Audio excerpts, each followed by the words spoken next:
Have officially begun to face off. We have done it. We have started the Four Nations face off. What a start.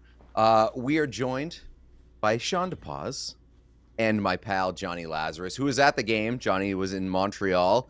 Very, very excited to talk about this game. That was unbelievable. Before we get into it, we'll run through it. It was a 4-3 overtime win for Canada. They almost fucking chunked it to start off the tournament. Would have been incredible, but still an incredible night. Goal scorers for Canada, you got Nathan MacKinnon, Brad Marchand, Mark Stone, and the game winner came from Mitch Marner.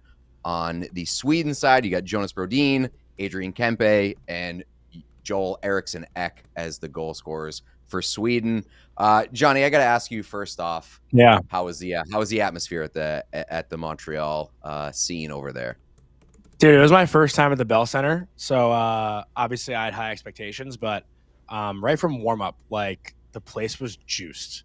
Probably got there with 10 minutes or so left of warm-up, but it felt like every seat was taken. People were so fired up. I did think the intro, introducing Team Canada, was a little bit underwhelming because it was weird that they didn't come out of the spot in between the benches where the Montreal Canadiens come out of. So that kind of threw me off a little bit. But overall in the game, when McDavid, McKinnon, and Makar came out for 3-on-3, the whole building just stood up. For people that were going to say, the All-Star game or this tournament won't mean anything, being in the building, I'm sure on TV it translated. It must have translated on TV. It was awesome. One of the coolest atmospheres I've been in.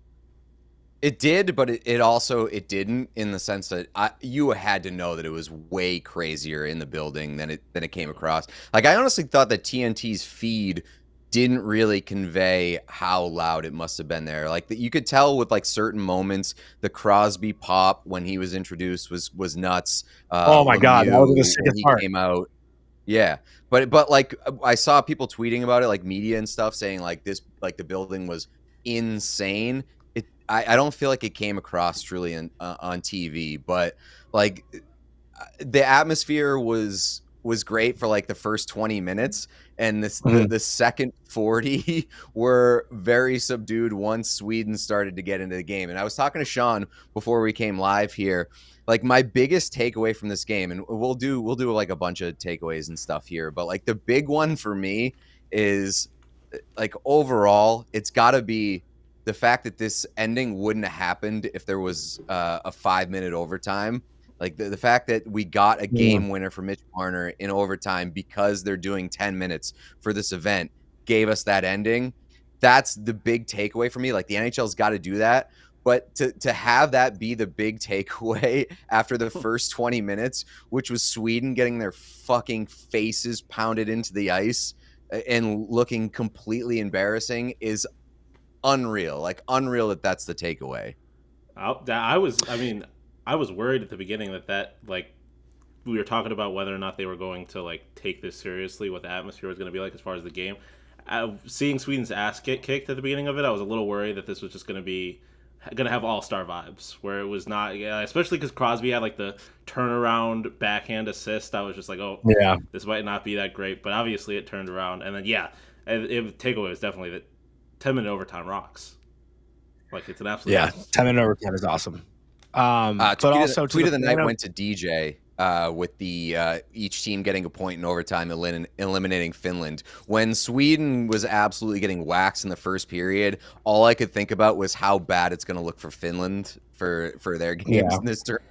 So I'm glad at least Sweden showed up and gave a fight. I have some faith that Finland might not get totally embarrassed if they can show up. But what were you going to say, Johnny?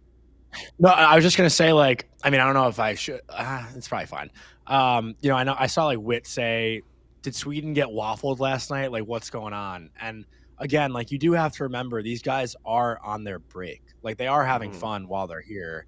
It's not like they're gonna say it's all business, but it's countrymen getting together and childhood friends getting together. Like, they are slinging back a couple drinks, and I heard around the rink that Sweden might have had a couple last night, and they showed it in the first period, but they sweated out in the first 20 and they got to their game. But you have to remember, like, it is such a thing away from the rink as much as it is on the rink. Like, these guys are, I think the NHL posted the other day, like, all the different childhood friendships that are now reunited playing together. It's a special thing for the players with their families for the next 2 weeks. So, the pace of play, might not be what we're used to, I guess, in a typical NHL game, but it definitely picked up as the game went on. And I mean, the first play where McDavid went like between the legs and had that backhand chance in the first period, in the first 5 minutes, I was just like, this is different. Like, this is something that is, we just don't get this. Like, it was the building went nuts just for that play. It was awesome. Yeah, I mean, even if Canada did wax Sweden for 60 minutes in that game, I still would have came away being like, this is crazy. This is sick. Yeah. Like, I would have been disappointed in Sweden, but like the fact that you got the power play goal in the first minute after we'd been talking about how unreal that Canada power play is, the fact that like that stuff would deliver would still be exciting to me.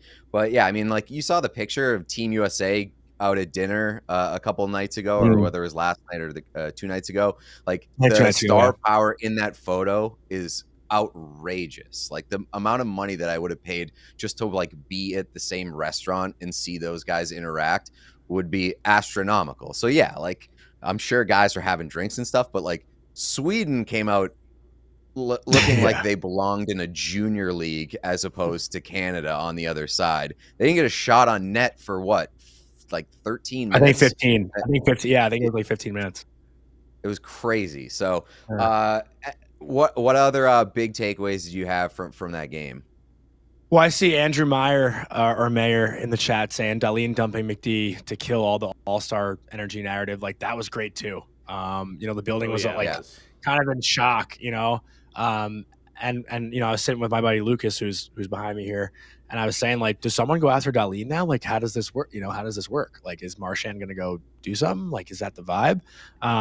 There were a couple big hits in the game too. I think someone threw a big one on Josh Morrissey. It might have been like Raquel.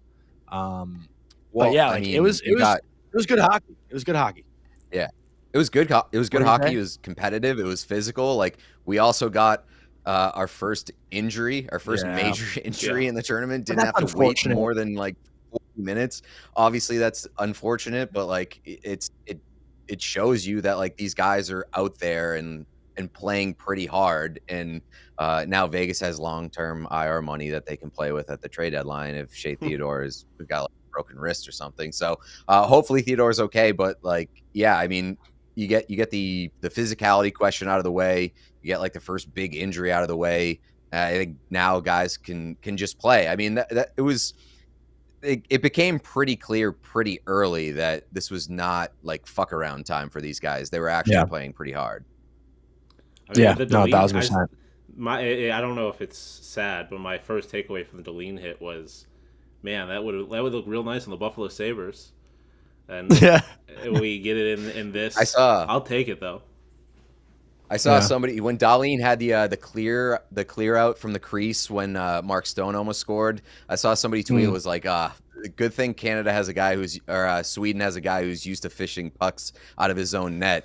That really saved them there. So, I also do think that's a big win for the NHL. Like, Sidney Crosby, 3 primary assists. Like, McKinnon scores. It goes to overtime. Like, that was the best possible outcome for the first game of this tournament, in my opinion. Absolutely. The only thing I will say is, though, like, maybe they let him play a little too much. Like, I kind of would have liked to see more power plays. I think each team only got one. Yeah. You know, so you want to see all that firepower together, right? So, like, maybe don't call it so loose. Let the power plays kind of come in a little bit so we can see that 5-on-4 talent shine. But I don't have any complaints coming away from that game. Like, I thought it was awesome. It really was.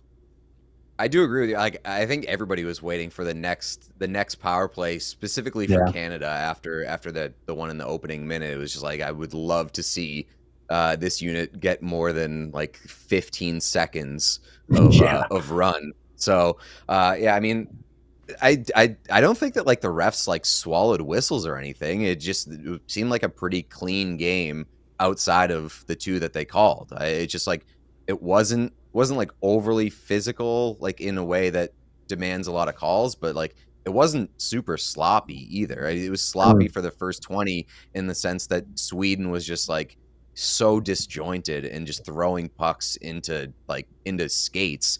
But other than that, like I thought that William Nylander was pretty disappointing tonight. I don't know if he was had a few pops last night or something, but he didn't look very good tonight and had that really like that golden opportunity in overtime to have a big moment and came up short and ends up being Marner going the other way. But what did you think of Nylander, if you noticed him at all? He didn't stand out to me, but like, to be honest, nobody really on Sweden stood out to me that much throughout the game.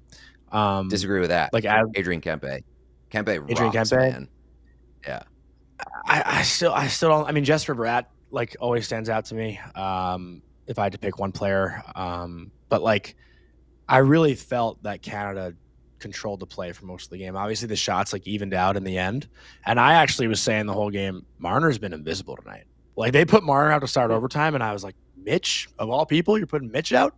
Like, I thought he was the worst forward on the team the entire game, and sure as shit, he goes out and scores the overtime goal. But for Sweden, yeah, like no one really stood out that much to me. I thought Forsling had a couple really good defensive plays. Even on the goal that Mark Stone scored, I thought Forsling defended Crosby really well. Nylander got caught sleeping for like 1 second, and Mark Stone was left open. And I saw, a couple people were blaming Mika on the back check, but that's really Willie's guy. And I'm not saying that as a Ranger defender. It's just, if you watch the clip, like, Nylander's in front of Stone, has a stick in the air, doesn't really look for 1 second, bang, bang play in the back of the net. But yeah, another name I'm seeing in the chat, Lucas Raymond, had a couple nice plays. But Sweden, to me, like, they had a couple of nice offensive zone shifts, but there was no like dominant play, if that makes sense. Sustained pressure. Yeah, they didn't have a lot of sustained pressure. Yeah. Mika had a little bit of a tough game as well, which as a Rangers fan, you're probably used to that at this point, but you're hoping maybe a fresh start here. I honestly thought that for all the star power that Canada had, arguably their best line tonight was the Marchand Jarvis point line. Like, they were awesome. They were so good, and like dogs on bones. That's exactly what you come to expect from a line that looks like that. But they were able to generate the other way, like a bunch, way more than I expected. And obviously Marchand gets on the board, but those guys rocked tonight, and that could be a fun line to watch moving forward. Can I also just say the funniest? I was talking about it all fucking day. DJ's question to Brad Marchand, how is this Bruins season prepared you to be booed at TD Garden? I was crying at that. That's the perfect delivery. I mean, and then the other clip, Brad Marchand, born to be a Canadian. Like, you guys knocked that interview out of the park. I mean, he seems like, I've never met him, but he seems like such an unbelievable guy just to talk to, and he just gets it. He really does. But that line, yeah, they had a great game. I thought McDavid played great, but I didn't think Reinhart and Marner really helped him out. Like, I didn't notice those two a lot at all in that game, but McDavid was obviously noticeable. I do wonder, I do wonder that they did switch up the lines, it looked like late in the third. Like, I think the Tampa guys were together, Point, Cirelli, and Hagel, I think, got a couple shifts there late in the stretch. And I wonder, with it only being 3 games, Like, do you look at analytics? Do you look at how guys performed here in game one and switch things up? Because you don't have that much time to make changes. So, what do you do from a coaching perspective here with the lineup going into the next game, which is against Team USA? It's a game where you can't risk, sleeping for 10 minutes and letting Sweden score 2 goals, right? So I wonder what they end up doing with, with the lines. I'm also curious to see if they change up like how they play in the lines based off of like the identities of different teams, because like these 3 teams, or I guess like these 4 teams, but the 3 teams that you're going to face in the tournament all have pretty different identities, and like you can just fucking shit all over Finland's defense, but like I think you kind of got to change the way that you approach the game when you've got USA knowing like what they have on their back end and kind of like the matchups that you might get forward versus forward. Like this could be a really interesting thing to look at to see how Canada maybe changes up the looks based off of what they had from their last game and also what they're going to face in their next game. Yeah, I was just reading the chat because that seemed to be a popular opinion. What Gabriella C just said, McKinnon's selfish there in OT, but like he had 3 chances. He like wanted 4 it, like man. He wanted yeah, like it. he had the chances. Like I know he was. There was a 2-on-1 where maybe he could have made that pass, right? I think that's probably who was with him. Was it McDavid with him on the 2-on-1 where he shot it instead of passed? But he's that guy is unbelievable, man. Like watching Nathan McKinnon live is such a treat. Like the little things he does is just beyond impressive. The way his feet move, the way his hands work. Like he has good hands, but they're not like pretty. It's very choppy, but it works. It's the hardest thing to explain because he's so strong and almost so stiff, yet he's so smooth and still. It's like the weirdest dynamic of a hockey player. Oh yeah, but we had this whole thing. By the chat. We had this whole thing last year about how McKinnon is like the most violent, like silky smooth superstar in the league. Like it almost looks like, yeah, like he plays so violently and hard that it almost looks difficult, in that he doesn't make it look easy like McDavid does. But it's just like 2 different kinds of dominance. It's wild.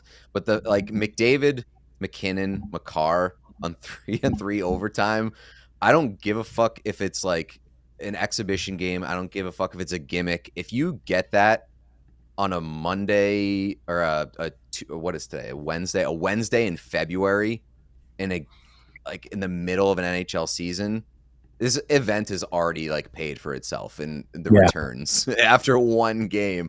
Unbelievable game tonight. So I was looking through the chat, and chat said something that was also in one of my group chats tonight, talking about Adrian Kempe. Is he what's your short list of guys that are probably like widely considered underrated, like Barkov was for like 10 years? And I don't think that you can put Barkov in that category anymore because he's won a Stanley Cup and had that run where everybody's like, oh, damn, Barkov is a fucking dog. Like, I think Adrian Kempe is in that short list of like guys to take that throne. Yeah, I'd say Kempe this year specifically. I think a friend of your guys' show, I believe, Marchenko. He's one of them. Man, like it's tough off the top of my head to think. Yeah, I think Forsling is honestly one of them. We were talking about him tonight, and even though he won the Cup last year, like knowing how good Florida is, I still don't tune into Florida. I don't think Florida is like a must-watch team. I don't know if that's something that's like they're not boring. They're not they're not skilled, but they're just not like must-watch hockey. I don't know. I feel bad saying that because like they are a really good team. But it's not like they're loaded with a ton of skilled guys. They just have guys that play the game hard and play the game the right way, which makes them successful. But like, I'm not tuning into a Panthers, Blue Jackets game. Like, I have no interest really in watching that. But I'd watch the Oilers Blue Jackets. I'd watch the Avs Blue Jackets. Like, I love watching the Avs. Like, they're my favorite team to watch outside the Rangers. But Kempe, again, like LA Kings, not a team that is must-watch hockey. So you're not going to watch a lot of Adrian Kempe. And yeah, he falls in that underrated category just because half of the hockey fans, 50% of the hockey population is probably not staying up till 10:30 at night to watch the LA Kings play against the San Jose Sharks. Like that's just the God's honest truth, right? Like if anything, I'm staying up to watch Macklin Celebrini. Like that's really where I'm at. And I'm not trying to disrespect Adrian Kempe here, but I hear you, but like that's also like that's funny that you say that because that's like the divide between like you're right that a lot of people don't stay up on the East Coast to watch those kind of games. Like a lot of people don't watch I'm up, but I'm Kings watching on the East Colorado, Coast. right? But like that's a divide for me between like the sickos and like the casuals or like the normal fans. It's like I watch the Kings more than most other like East Coast teams because I have to pick like an East Coast game per night, whereas you got like 3 West Coast teams that are constantly playing late. So I watch a ton of the Kings and I watch like a ton of the Oilers, ton of the Sharks. Like it's just like Kempe rocks, and I know that because I've watched him for years at this point, but I do think that he's on that underrated list, and this is a good opportunity for him to maybe like to show that, and I think he did a good job really making an impact in the first game here tonight. Yeah, I mean, I will say I watched the Kings play the Stars and the Ducks in the back-to-back last weekend. The Stars game was nuts. 5-4 shootout final, and then I think they lost in the shootout to Anaheim like the next night. Leo Carlsson had a nasty goal. But I think Kempe had the tying goal in that game late. And yeah, he's a guy that stands. I mean, he is their guy for sure. Like I think LA Kings, and it used to be Kopitar, but now it probably is Kempe, and I'll give you that for sure. I'm trying to think of other like underrated guys. Like, Marchenko is another one that stands out, like I said. After that, like I don't know. Like who's chat saying? Theodore is out Theodore? for the tournament. Yeah, out for the tournament. Fuck, wow. That sucks. Yeah. Holy shit. Well, tough news for Golden Welcome Knights Travis fans. Sanheim. Yeah, I know. Well, I mean, they'll also who's next in line for replacement? No, but I mean like who's not on the roster right now? Because they're allowed to replace him on the roster. That's a good question. Be interesting to see. Mackenzie Weegar, probably. All right. I mean, that's tough for a guy. I mean, that's got to be really tough. I wonder how many guys they call and say like, "Hey, be available just in case something happens." But like, imagine going to like Hawaii and now having to get on a plane and head back and play for Canada. Do you hang up the phone or no? Are you automatically saying yes, I'm in? I mean, you kind of have to, I think, especially knowing that the Olympics are right around the corner. Like, if the Olympics weren't, yeah, that's what I was gonna say. I feel like I was gonna bring that up earlier. Another thing that like I feel like people weren't talking about the they can't bring. Oh, the rosters are locked. Oh wow, you can't pick up a player until under 18 skaters. All right, that's good to know. Wow. Damn. But yeah, I feel like I feel like if you can play in this, you play in it, knowing that it's basically an Olympic tryout. Not that it apparently matters now.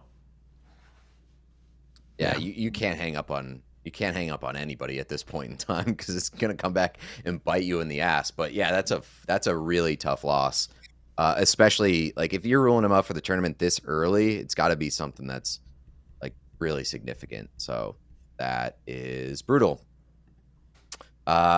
Does your thoughts or like projections for either one of these teams change based off of anything you saw tonight, or no? Like Sweden, maybe, if anything. Sweden can hang around if the U.S. isn't burying chances, like they can make you pay. I think Sweden was opportunistic tonight with their chances. I don't think they had, I don't know what the analytics chart will say, but they couldn't have had more than 7 grade A chances, but the chances they got, they buried. They had a couple shots in the point, maybe a few rebounds that, could have been probably like a mid-danger chance, but as far as the high-danger chances go, like I didn't see a ton until overtime. Who had the wraparound in overtime? Who made that play? Was it Pettersson? I think Elias Pettersson had a really strong wraparound chance in overtime. And I think Mika missed the rebound and Canada came down the other way. I really thought they were going to win it in overtime, honestly, just because Canada blew it. But with Team Canada, again, like their offense is so dynamic. I don't know how teams are going to keep the puck away from them. Like that was my initial instinct going into the game. But Sweden really settled in. So it's tough. Like I don't think anything can really change until you see what USA and Finland look like. And until you watch those two teams play, it's going to be it's all up in the air to me. But I think it's big that both teams just get, a point or 2 points, and U.S. now has a chance to go out and win a game tomorrow night in regulation and just get ahead. You think Finland has any chance of getting a point? At home in OT. At home. Oh, okay. They can get a game to overtime. They can get a game to overtime. I think Saros can get a game to overtime, but I actually don't see them winning a single game though. No. That's what happens. Yeah. It was also worth pointing out that Dahlin got nothing in overtime, which is very, very interesting. He seems like he's built for a 10-minute 3-on-3 overtime. Yeah, I mean, especially when you have 10 minutes, like, that's what I'm saying. Yeah. How do you get nothing? Well, they're only running 1D in OT, and he was probably the 6th defenseman. Like, based on the depth chart, he is the 6D technically. So he's probably not going to, like, if you're really just looking at the line chart and going based on that, like, Forsling might get a look. Hedman's going to be out there, obviously, number 1. Erik Karlsson with his skating ability and offensive talent, like 3-on-3 is where he'd probably thrive. Ekholm, maybe I'd play Dahlin over him, but who am I missing? I don't even know who I'm missing. Maybe Brodin, maybe I'd put Dahlin over, but again, like, I don't know if any D were out there outside of Karlsson and Forsling. I don't know if I noticed, and Ekholm, I guess, got that one shift, but yeah, I don't know. It's tough with 6D and you're running 1D every shift for overtime. Yeah, I just feel like if you got Dahlin and like how dangerous he is and how good of a skater he is both ways, like how is that guy not in like your like top 3 options? Like, I think I would play him over like a couple of the guys. Like, I think I'd play him over Karlsson. Like, I thought he also should have been running the power play. They had Hedman running the power play. I thought it should have been Dahlin. That's crazy. Yeah, I mean, Sweden still had chances. They had chances in overtime. They had chances late in that game. They got better as the game went on. So like, I know it's easy to kind of dissect it once you lose, but it's I don't know. Can I ask you guys a separate question? Yeah. Was there ever a time where Bell Center was spelled Belle? Because I spelled it that way the whole night, and everyone told me I was dumb and I was wrong. And I was like, I swear to God, there was a point in my life where Bell Center was Belle, but I think I'm just dumb. I think you're just dumb. Yeah, I don't think it was a thing. Hate to say it. I think you're just dumb. I think that one's on you. Someone was like, "Are you just being an American trolling Canadians, or like do you actually not know how to spell Bell?" And I was like, honestly, I thought it was with an E on the end. Is there any chance that you just like you misremembered the E coming at the end of center? And I did both. I did both. I did both. I had the E at the end of both. Oh boy. Yeah. Well, I mean. What was like the scene like for fans there? Was it like all Canadians, or what was kind of like the collection? There was definitely like one section that was strong Swedish fans, like the corner to the right. Yeah. I think you could see it on the broadcast. There was like like 2 rows. Was that like family? Because they all had the Sweden jerseys. It might have been. Oh, to be fair, Bell would be more French. I guess there's an E in the French version. Maybe that's what I'm thinking of. But yeah, there were some Swedish fans scattered throughout the crowd. But like even the Swedish anthem, you couldn't really hear anyone singing it for the most part. But there was probably like, maybe 1%, 2% of the crowd, Sweden. I'm really curious to see what it's like for the Saturday afternoon game between Sweden and Finland. Like, I would hate for that building to be empty for that game. Obviously everyone's going to be loading up for the Canada-USA game at night. Like, I'll be at a bar. I'm not going to that game to watch. Like, I don't, no disrespect, but like I'm loading up for the night game, But I wonder how many people traveled here from like Finland or Sweden to be here for the whole weekend, because it is really cool. But obviously it's just tough. I love that you were like, I'd hate for that building to be empty. The people deserve to go watch these people. Somebody else got to do it. I'm not doing that shit. I'm getting drunk. Someone's gonna bite the bullet for me. Yeah, I'm not going. Yeah, I mean, you got the same thing. Well, it's not exactly the same thing in Boston on Monday because you got Canada, Finland. So like, I think people are gonna want to see Canada in Boston, but like, yeah, early afternoon on Saturday. Sweden and Finland, that has a chance to be a bit of a bit of a light crowd. Chell Iverson said, "Okay, one thing: stop booing foreign players. We're better than that." I get, is that in relation to Matthews? Maybe when Matthews was introduced, Nylander, I guess, got booed a lot. But like, that's what you like. I'm I fine with that. mean, Like, yeah, I think honestly, I heard it's a some boos for. I it's an heard some boos for. international tournament. Like it's in a country of one of the four Yeah. countries. The fans are going to boo every player that plays for the other three countries. I think that is that is definitely par for the course. Especially Austin Matthews. He's the bad Yeah. guy in every possible way as far as that fan base is concerned. I actually thought I heard some boos for Marchand also. I'm not even kidding. Like I could have sworn I heard a couple. He said that too. He had his intermission interview with Jackie Redmond. He was like, I think that I heard some boos after he scored the goal. Which, like, hey, if you're a Canadians fan, like, I 100% respect the commitment of just being like, nah, fuck that guy. That would absolutely be John. I feel like, yeah, absolutely. I feel like you saw a bunch of like Flames or Canucks fans too saying that they weren't going to be rooting for Connor McDavid. Like, I can respect if your allegiance to your team is stronger than your allegiance to your country.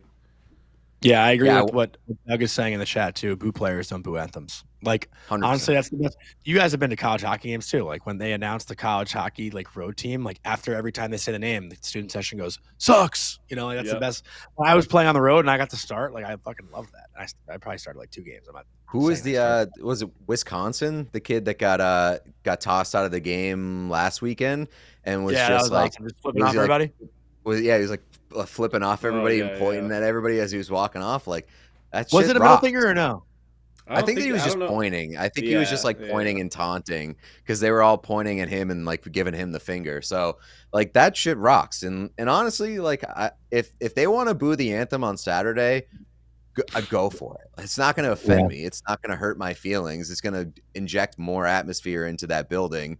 I'm all for it. Like Canada, US on Saturday is going to be a fucking scene. Yeah. I'm very excited. If you guys are willing to take the drive tomorrow, I do have 4 extra tickets to the game tomorrow night if you guys want them. Tomorrow night? I can't do tomorrow I'm dead serious. USA Finland, if you guys want to take the trip, I have 4 tickets I'm looking to give away. So, well, if anybody in the chat wants 4 tickets, anyone in Montreal? Yeah.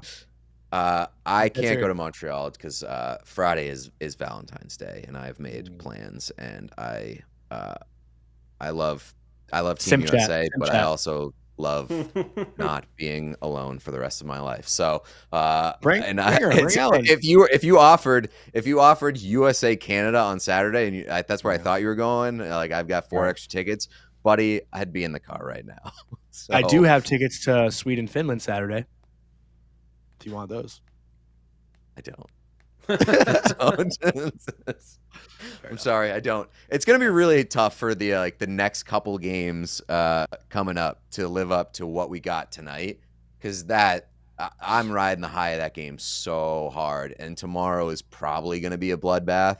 I hope it's a bloodbath, because if it's not, it's gonna be really concerning. And then you've got the early game on Saturday, which is gonna be, I mean, it may not be like a dud, but everybody's just going to be glazing over that game to get to the late game. So I'm excited for tomorrow. I'm excited for Saturday, but Saturday night is going to be like, this was the most excited I've been for quote unquote regular season hockey in a long time. Saturday is going to be like the fucking Super Bowl. I am so excited. Yeah, no, I agree.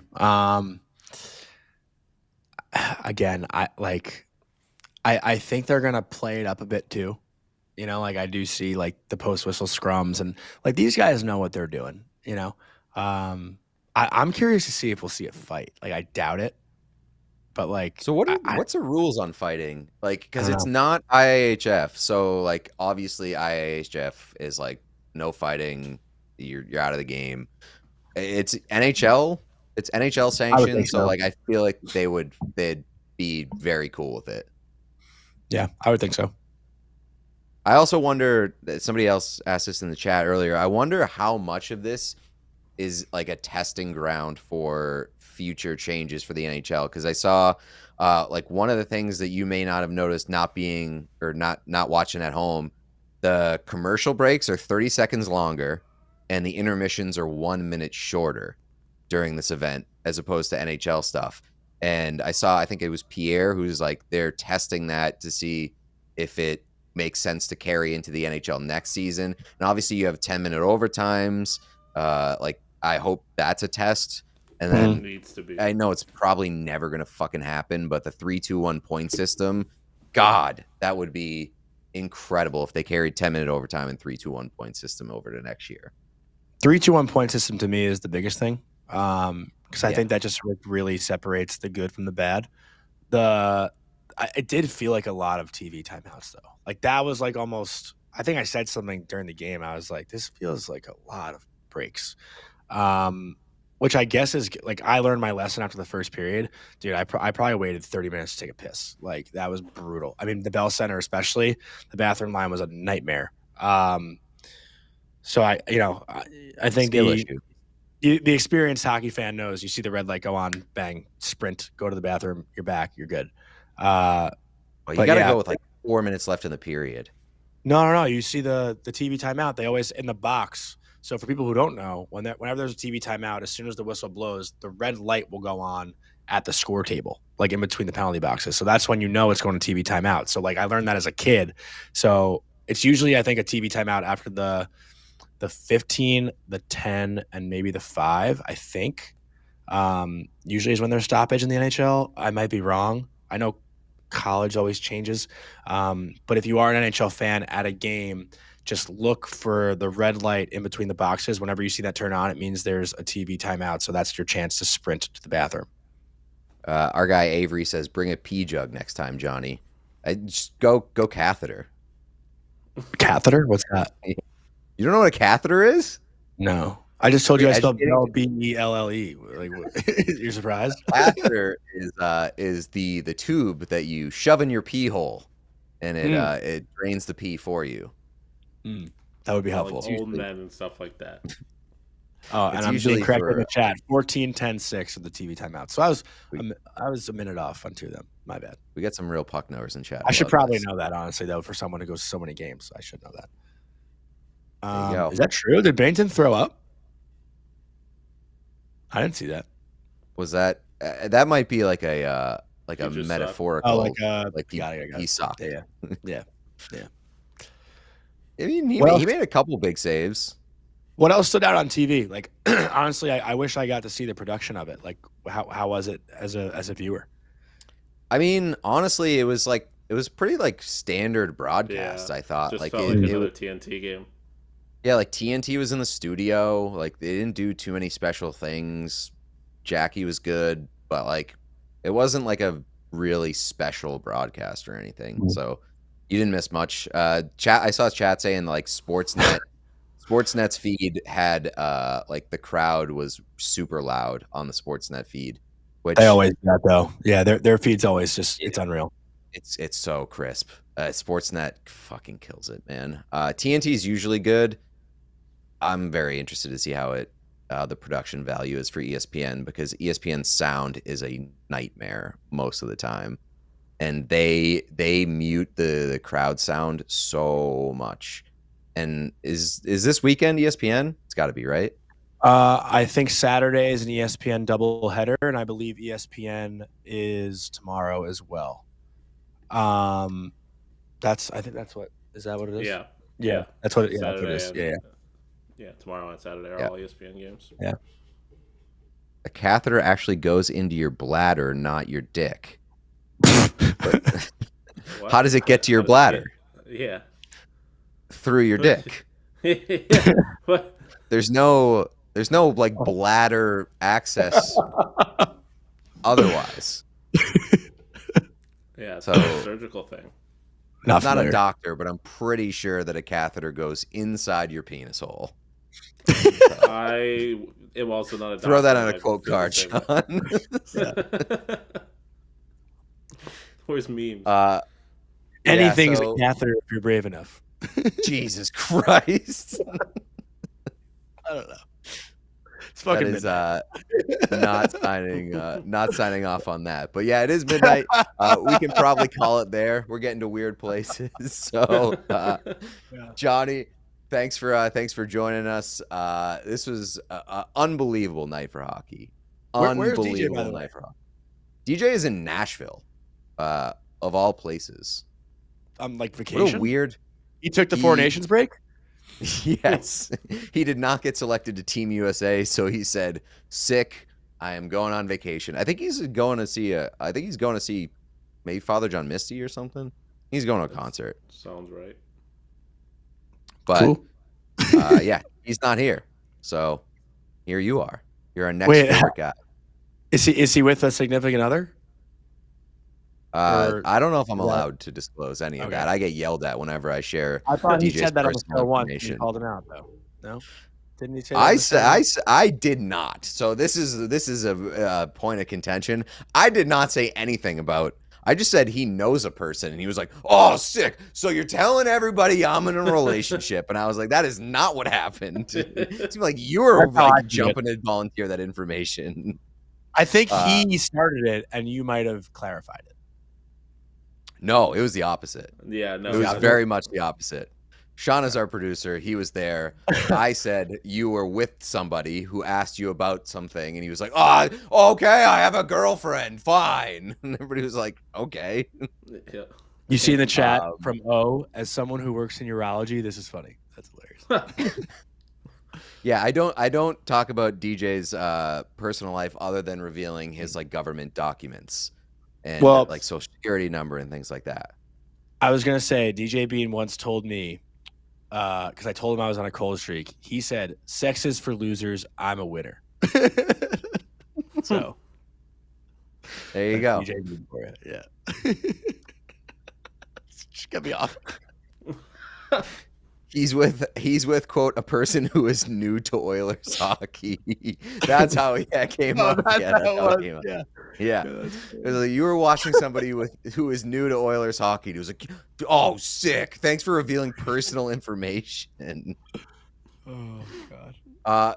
I did not leak photos of DJ's piss. DJ leaked photos of his own piss. Yeah. That was all DJ. So, yeah. So if you ask DJ if you want to find out who he's with on this trip, I will not be revealing that information. I think we can wrap there. I think we can all wrap there. We can go to bed. Unbelievable night. Jonny, thanks for joining us. Wait, don't wrap yet. Why? I want to call him and put him on the spot. DJ? Oh my God. We'll call him. We'll give this one shot, and then if it doesn't work, we'll wrap. He's gonna hate this. You think he picks up? No way. DJ is the guy who wants to be mysterious but keeps oversharing. That's pretty Boys, true. DJ Bean, I'm unable to come to my phone right now. Leave a message and I'll get back to you as soon as I can. Thanks. Fuck you, dude. Okay. All right. Great place to end it. Thanks to everybody for tuning in. I think that we're probably gonna do one of these again tomorrow, but don't take my word for it. USA Finland tomorrow. Very excited about it. USA better win by like at least fucking 6 goals, or else I'm gonna be apoplectic. So we'll see you tomorrow night. Thanks to everybody for tuning in. 4 nations, they're facing off. See you tomorrow. We all silly like the mayor.